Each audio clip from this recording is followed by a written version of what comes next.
प्रधानमंत्री नरेंद्र मोदी जी और गृह मंत्री श्री अमित शाह जी का हृदय से अभिनंदन करता हूं। उन लाखों लोगों को जो पाकिस्तान से, अफ़गानिस्तान से, बांग्लादेश से प्रताड़ित थे, पीड़ित होकर के भारत में आए थे, दशकों से नागरिकता के लिए भटक रहे थे, आज उन सब के जीवन में एक नई रोशनी आई है।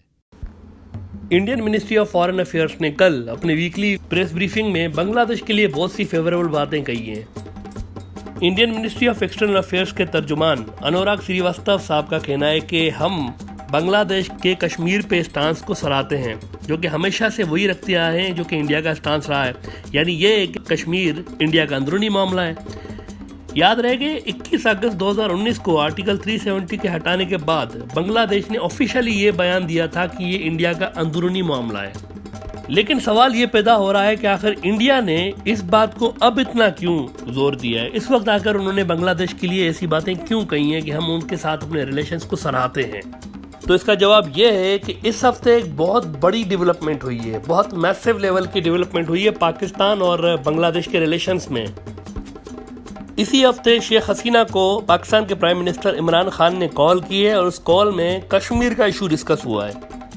और इसके अलावा इमरान खान ने शेख हसीना को पाकिस्तान आने की दावत भी दी हुई है। याद रहे कि हालिया दिनों में ये इमरान खान की शेख हसीना को दूसरी कॉल थी।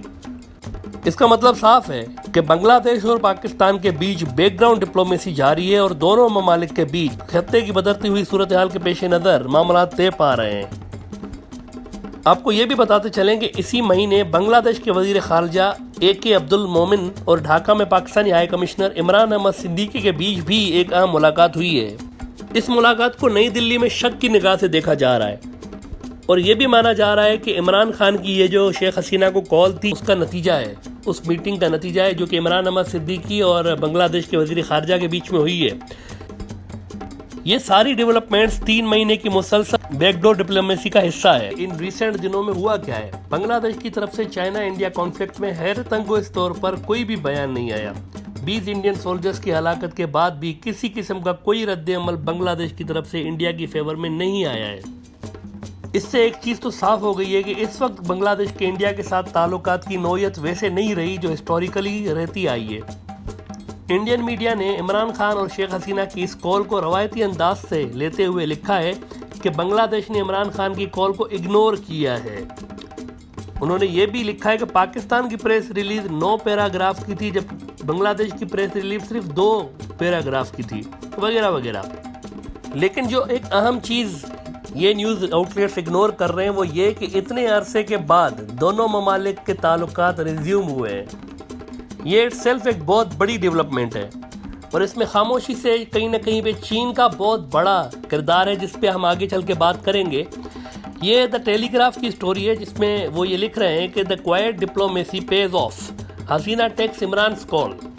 इसमें वो ये बता रहे हैं कि 20 मिनट तक दोनों रहनुमाओं के बीच बातचीत हुई है। अब 20 मिनट की कॉल इग्नोरिंग वाली कॉल नहीं होती है, इग्नोरिंग वाली कॉल होती है 2 मिनट 4 मिनट की। अगर 20 मिनट की कोई कॉल होती है और उसमें अपने मुल्क में आने की इनविटेशन का भी जिक्र हो तो उसका मतलब है कि खुशगवार मूड में बात हुई है। बल्कि पाकिस्तान की तरफ से जो एलामिया जारी किया गया है तो उसमें तो खुल के कहा गया है कि शेख हसीना से कश्मीर में जारी मजालिम पे बात हुई है। हाँ, अलबत्ता बांग्लादेश की तरफ से जो एलामिया आया है उसमें इस किस्म की कोई बात लिखी तो नहीं गई, लेकिन ना तो इस बात की तरदीद की गई है ना इसकी तस्दीक की गई है। लेकिन फॉरेन पॉलिसी के माहिरीन का मानना है कि चीन के फैक्टर की वजह से साउथ एशिया में स्टेटस को अब शायद चेंज होने जा रहा है। ये दोनों ममालिक चीन के इंतहाई करीब हैं, बांग्लादेश और पाकिस्तान, और ये चीन के वन बेल्ट वन रोड मंसूबे का अहम हिस्सा हैं। इसलिए ये दोनों ममालिक का रवायती जो सर्द ताल्लुकात हैं वो अफोर्ड कर नहीं सकते। द टेलीग्राफ की ही स्टोरी के मुताबिक एक रिटायर्ड बांग्लादेश के अहम ब्यूरोक्रेट ने इस पे तबसरा करते हुए कहा है कि there must be some strategic thinking on why Hasina chose to speak to Khan. यानी इनका कहना है कि ख़ास तौर पर ये जो CAA में जिस तरीके से तज़हीक का रवैया, ये जो citizenship amendment act bill India ने इशू किया था, इस पर जो तज़हीक का रवैया बांग्लादेशियों के लिए रखा गया था, उनको ये घुसपैठिया तक कहा गया। इससे एक आम बांग्लादेशी शहरी भी इंडिया से खफा है। जैसे कि हमने आपको बताया कि इस सारी डेवलपमेंट में मरकजी किरदार चीन का है। बांग्लादेश और पाकिस्तान को करीब लाने में चाइना ने एक पुल का किरदार अदा किया है और खामोशी के साथ ये दोनों ममालिक को करीब लाया है।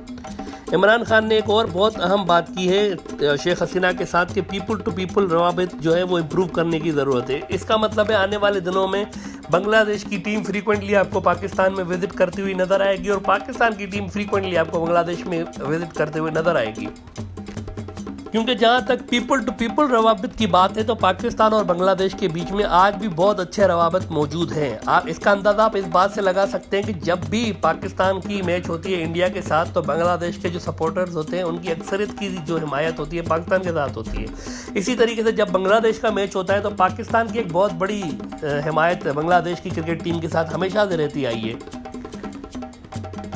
इससे अंदाज़ा लगाया जा सकता है कि दोनों मुल्कों के जो शहरी हैं वो लाइक माइंडेड हैं एक दूसरे के लिए।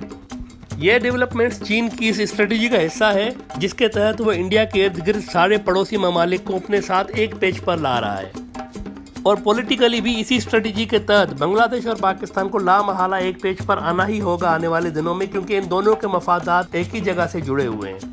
इस सारी डेवलपमेंट पे वाकई दाद देनी पड़ेगी चाइना के पॉलिसी मेकर्स को और जो मौजूदा बांग्लादेश और पाकिस्तान की लीडरशिप है उनको, क्योंकि दुनिया के बदलते हुए हालात के साथ उन्होंने भी अपनी रवायती पोजीशन वक्त के साथ साथ अपनी पोजीशन उन्होंने भी तब्दील की हुई हैं।